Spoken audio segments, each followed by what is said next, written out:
With track and field season over and fall training already started, one must know, how does one keep speed? How does one keep the level of intensity of sprinting up for the coming season? What must one do to run a sub 11 100 meter? Well, if you are new to sprinting, or maybe you are a football player who was told by your coach to get faster by joining a track team, you may not know where to begin. As somebody new to track, one must know that running and sprinting are not the same. So what is running? Running is a high intensity version of jogging that works on fast twitch muscles to move fast for a short period of time. On the other hand, sprinting is something else. Sprinting is literally a technique. Most people who play baseball, football, basketball, and soccer simply run. Heck, even high schoolers who are in track simply run. The high schoolers, that is. Well, except for the ones that are going to college. But for college though, specifically track and field athletes who are included in the 60 to 200 meter race, sprint. Now, I didn't answer my own question yet. What is sprinting? Well, sprinting is simply about applying the most amount of maximum force down to the ground. Most elite sprinters can do this with ease. Look at Usain Bolt, for example. Look at how high his knees get in the air when in competition. He is at least applying 1,000 pounds of force to create the speed he needs to run a sub 9.7 100 meter time at the length of 6 feet 5. So quickly, let's talk about 3 ways you can sprint faster as a beginner that will help you in the right direction. So, number 1, upper body posture. During upright sprinting, the posture should be tall with the head, neck, and shoulders directly on top of the hips.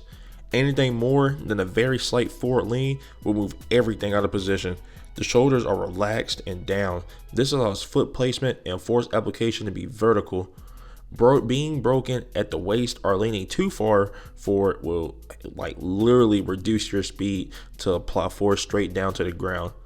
Remember, less vertical force equals slower sprinting. Arm action is number 2. Many coaches and articles say things like keep your arms at 90 degrees or lock your elbows. The theory that a bent arm moves faster and will decrease the fight phase of a sprint. Well, while other coaches insist that extending the rear arm will provide additional speed, they argue that instead of locking the elbows and arms in a fixed position, the arm should work in arm harmony with what the legs are doing. And 3, lower body positions. If the upper body and arm movement is dialed in, it will be much easier to hit the proper positions with the lower body. Remember, the goal of sprinting is to provide maximum vertical force to the ground. In order to achieve that force, the pelvis or hips should be neutral. This would create a stretch across the hip flexor muscles during the stride. Similar to the stretch of the arms, this will allow for an elastic return of the thigh to the front of the body.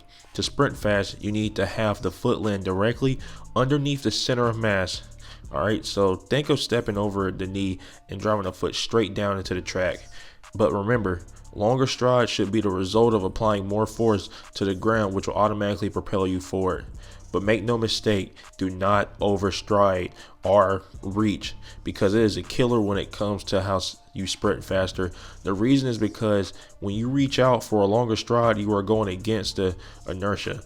It's like putting on the brakes every time your foot hits the ground. Each stride will also be less powerful if it lands in front of your body. You won't be in a position to fully utilize the strength of the quads or gluteus muscles. Reaching also puts unnecessary stress on the hamstrings, and you do not want to pull your hamstrings or you're going to be out for the season.